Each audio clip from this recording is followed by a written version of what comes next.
अमरीकी हमले के बाद ईरान के बहरीन कुवैत उर्दन विच अमरीकी अड्डियां उत्ते मिसाइलां ते ड्रोन हमले। ईरानी पासदानी इनकलाब का कहना है बहरीन विच मौजूद अमरीकी 5th फ्लीट उत्ते ड्रोन हमला किया गया। कतर बहरीन ते कुवैत ने अपनी फिजाई हदूद बंद कर दित्तियां।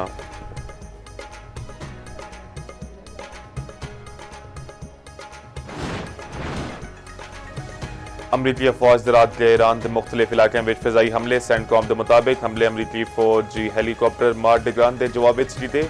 सीरिया विच मिसाइल हमला किया गया। पानी का इंफ्रास्ट्रक्चर मुतासर। सूबे हरमुजगान बंदर अब्बास के जनूबी शहर जासक विच भी धमाके। ईरानी हुकाम के मुताबिक तेहरान मिनाब या बंदर अब्बास विच कोई नुकसान नहीं होया।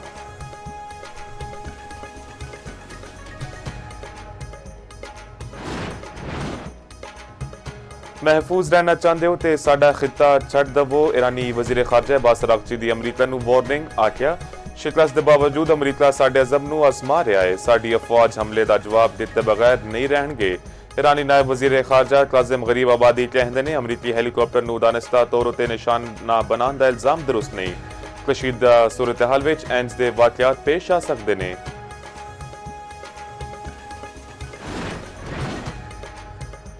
वज़ीर आला मरियम नवाज दी दही औरतां दी खुद मुख्तारी लई अहम मनसूबा। दही औरतां दी मुआशी खुद मुख्तारी लई 31 करोड़ रुपए का बजट। मरियम नवाज कहंदियां ने औरतां नू खुद मुख्तार ते बाख्तियार बनाना साडा अज़म है।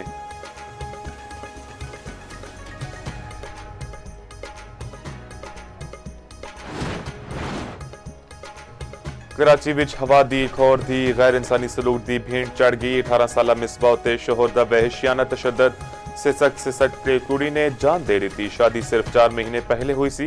मुकदमा दर्ज होया। नशेफाक दरिंदे नू किसी ने फड़िया। पुलिस दी वरसा नू चक्कर देंदी रही। सरजानी पुलिस ने केस दर्ज करने तो इनकार कर दिता। मलीर पुलिस दे कोल जान दा कह दिता।